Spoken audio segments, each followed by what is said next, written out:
Here's a threaded connection that just works in Thurmanite. Hello, I don't know if you've seen some of my other videos on threading, but this is a bit different, and it really only works on Thurmanite, that layered recycled paper, or another soft material if you were making out of different wood or other kinds of softer found objects. And so this relies on the threads of a wood screw, which is a very different kind of threading than machine screws. So you can see that taper at the point, and even the angled helix of the threads are a very different shape than what's used for machine screws. So you don't use a tap with this. You just drill the right size hole depending on the size of screw that you need. And so all of these pieces made out of Thurmanite and different sterling silver findings use the end of a brass wood screw that's soldered to the sterling silver finding that I've made in order to cut into the Thurmanite. So here's one that you can sort of see. This is just a little demo piece. And so if you unscrew it, lefty loosey, righty tighty, you can see the little bit of the brass wood screw on the end of the sterling silver finding that I've made. So this just has the right size hole, which is basically the diameter of the shaft of the screw without the threads.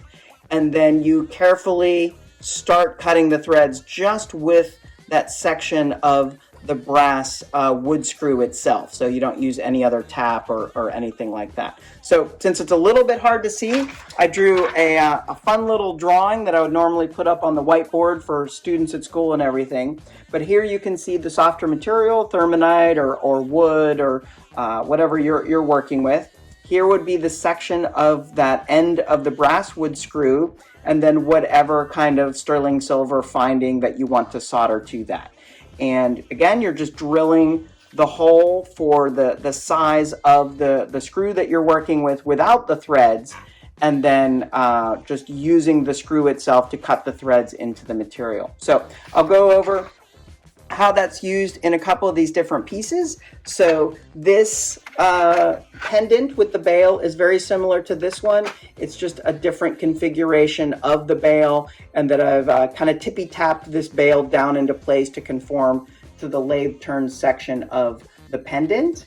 And this brooch is a little bit different, where I have two pin findings on the back.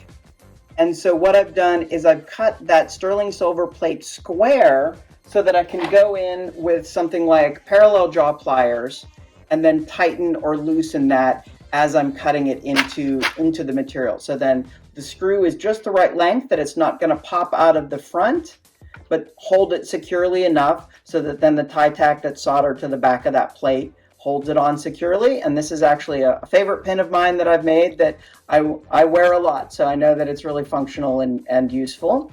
And then this little award brooch out of black and white recycled paper in the Thurmanite kind of combines several of them. So you can see that screw-in finding with the square plate here, and then some of those other sort of end cap findings connecting these two parts. So it sort of looks like kind of a hanging medal or award or something. And then you can just continue that into larger and more involved pieces.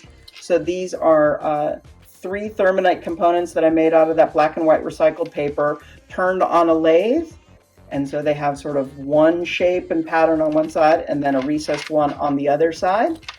And I've just used those findings again, where I've once I've threaded it in, I've then gone in carefully and worked the base plate down around the Thurmanite so you can see that it's gripping it in place, and then jump ringing it together and attaching it to a necklace. So you can just continue to use this finding and expand it and do multiple components in a necklace as well. So it can either be kind of a one-off for a hanging pendant, or several of them in a brooch, or even more of them in a necklace. So again, this is very, very different from the sort of tapping holes with machine threads, but it can work on softer materials that you might be interested in working with in your jewelry. So hope this gives you some great ideas. If you enjoyed this video, please be sure to hit that subscribe button so that you can hear from me when I post future videos. Thanks for stopping by.